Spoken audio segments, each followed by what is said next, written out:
This is the Freshman Book 1, Chapter 9. Only one thing stands between you and official membership in Kappa Phi Sigma. Scoring a date with James Ashton. Chapter 9, Sorority Ball, Part 1. The morning after your sorority sleepover, you head to Professor Vasquez's office to update him on your progress. Good morning, Professor Vasquez. Oh yes, good morning. You notice the empty waste paper basket in the corner of the room and wonder whether the professor's letter to his daughter went out with the trash. Everything okay? You're looking a little down. What? This is how I always look. Guess I can't argue with that. Now, do you have an update on the task I sent you, or did you just come here to irritate me? Well, I'm on the final challenge. I just have to find an upperclassman to take me to the sorority ball this evening. And what do you want from me? Boy advice? No, well, it's a bit awkward. Becca and Madison said that I have to bring James. They were very adamant about it. Really, I have to say, I didn't see this twist coming. Maybe I should hire Becca and Madison as story consultants for my novel. Professor? Sorry. Regarding James, well, how do you feel about him? Is there something there? This is super awkward. I'd say there's... there's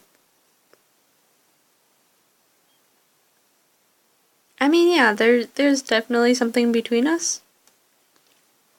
Interesting. I like how he's angry as he says this, too. Just then, the door opens and James walks in. He stops short when he sees you and Vasquez staring at him. Everything okay in here? Good morning, James. Do you have a nice suit in your closet? Yes. Good. You're taking Mary to the sorority ball at Kappa Phi Sigma House tonight. What? That's your reaction? Well, that's a totally reasonable reaction, I think. Sorry, I didn't mean... I was just caught off guard, that's all. I'd be happy to accompany you to this sorority ball. You would? Thank you. I look forward to it. You can pick me up from my dorm at 6. Great. I will see you then. Back at the suite, you find Zach and Tyler in their usual spot in front of the TV, gaming controllers clutched in their hands. Careful, Mary. Caitlin's in full-on prep mode. Uh-oh. Is it bad? She's asked our opinion on 30 different dresses. And yes, they were all totally gorgeous, but I'm trying to focus on kicking Tyler's ass. Oh, you're kicking my ass? The score suggests otherwise, my friend. Suddenly, Caitlin strides out of her room and snaps her fingers at Tyler and Zach, glaring. What? What did we do wrong? Could you choose your words, please? Up. Caitlin hauls Zach and Tyler off the couch and starts flipping over cushions. Looking for something? I lost my sparkly eyeshadow palette. Bad enough that I can't seem to find the right dress. Now my face is a total disaster, too. Let me see.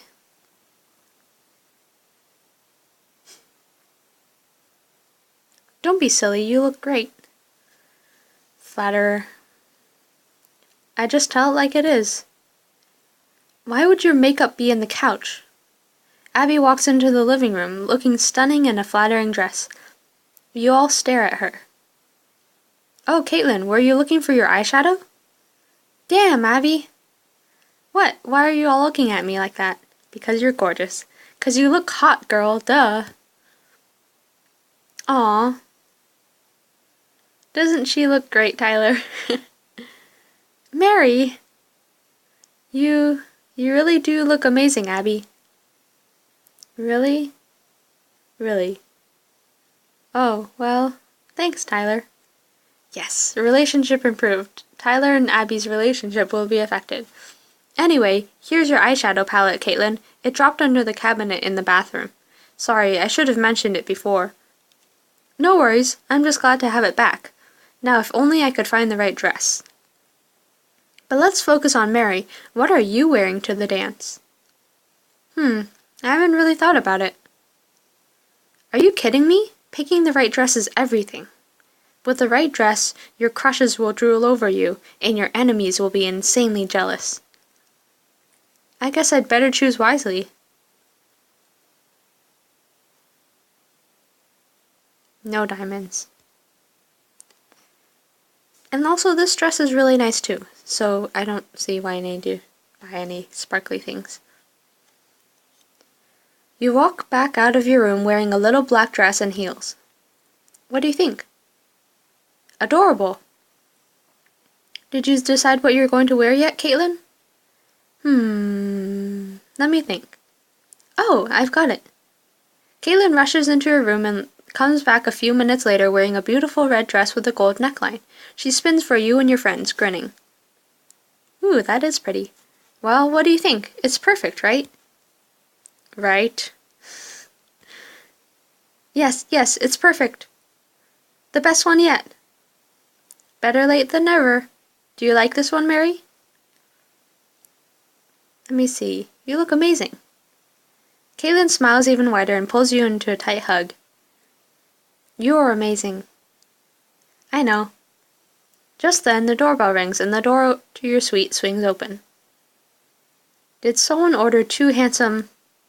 Oh. Are we interrupting?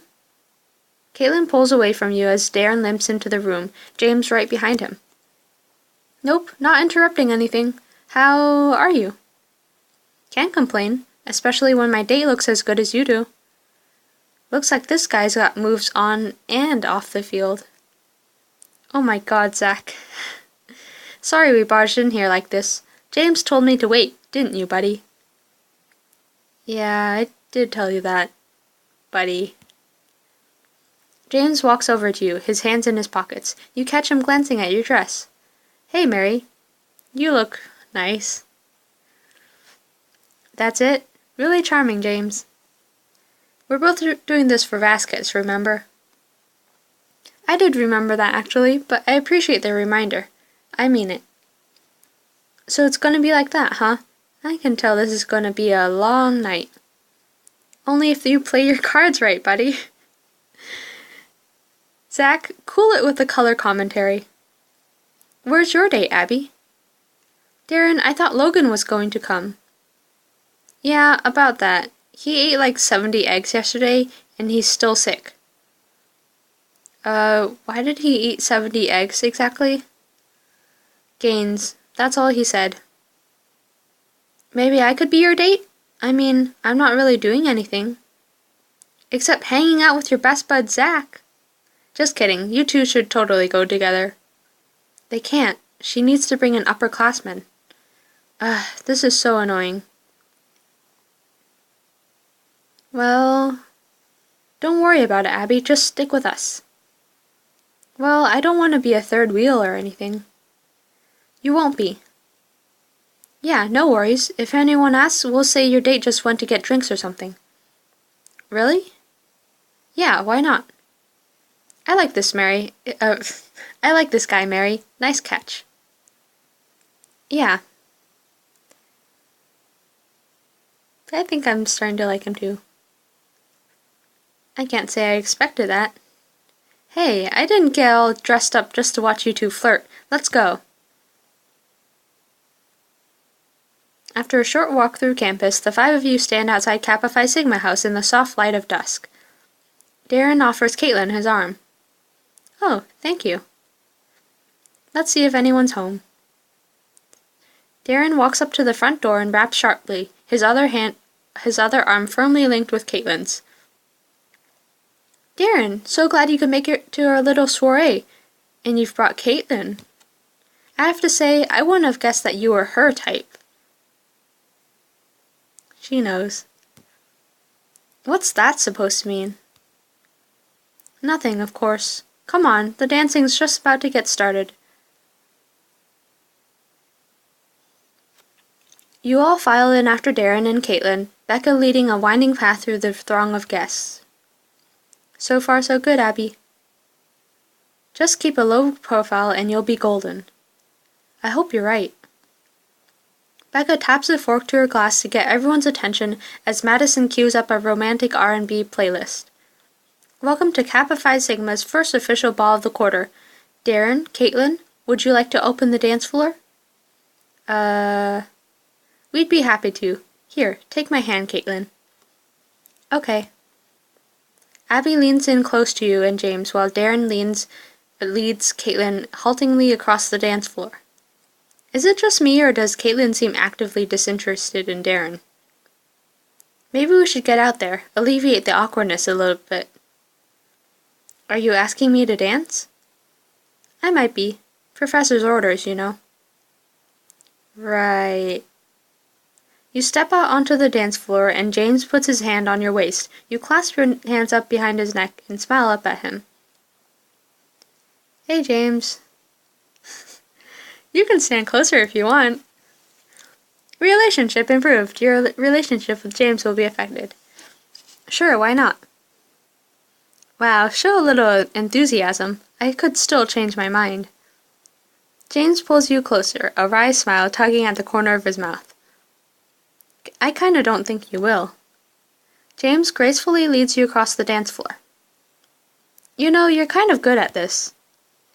Thanks. I have some experience. My parents used to drag me to charity balls and formal events all the time, and dancing was always required.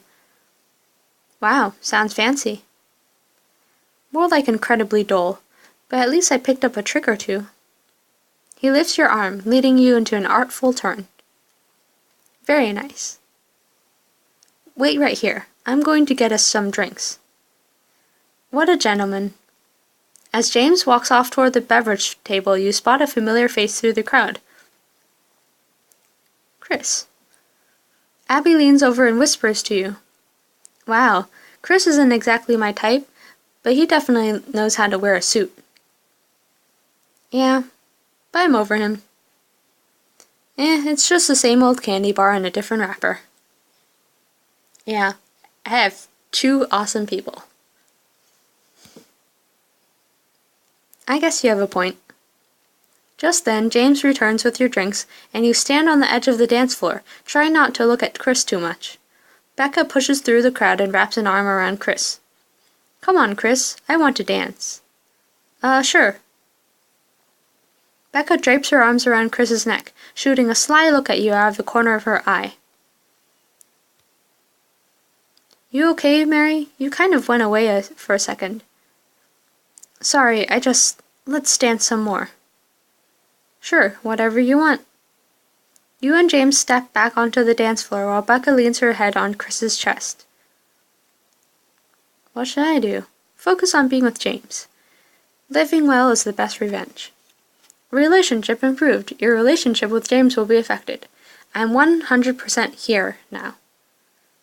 I'm glad. Really? Sometimes I can't tell when you're being sarcastic. I'm not being sarcastic, I promise. Sure. I'm not, seriously. I guess you just have one of those faces. What's wrong with my face? Absolutely nothing. What should I do? Yeah, go for it, kiss him. You pull James down and kiss him, swaying together in time with the music. You feel James pulling you closer as you sink deeper into each other. First kiss. You kiss James at the sorority ball. At last you pull away, smiling up at James. See? Told you I was here. I guess you are. That was unexpected, to say the least. Your smile falters a bit as you catch sight of Chris staring at you over Becca's shoulder. Before you can do more than make eye contact with him, he's whirled out of sight by the shifting crowd of dancing couples. Just then, Chris steps through the crowd, his expression unreadable, and touches your elbow gently. James, can I borrow Mary for a second? Why are you asking me? She's an adult. She can make her own decisions. Thanks, James. I'll make this fast. I'll go check on Abby. If you need anything, just let me know, okay? Okay. You turn to Chris as James sets off across the dance floor. Also, I really appreciate how he goes to check on Abby. So, what did you want to talk about? There are just some things I wanted to explain, but not here. There's nothing to talk about, Chris. Chris looks taken aback, then regains his composure. Are you sure? Yes, Chris, I'm sure. Fine, that's fair. I wish things had been different, that's all. See you around, Mary. Yeah, see you. You watch Chris walk away from you and return to Becca's side, and a heavy weight settles over your heart. When did things get so complicated? You lean against the wall and take a deep breath, then pull out your phone to dial Zach. Hey, Mary, what's up? How's your fancy ball going? Not so great, Zach. Not so great. What's wrong? Just stuff with Chris, I guess. Well, you know I'm happy to talk boy drama with you, but isn't Caitlin there? I'm sure she'd know just what to say to cheer you up. You know what? I think you're right about that. I'll see if I can find out where she's disappeared to. Oh, Mary. Go for it.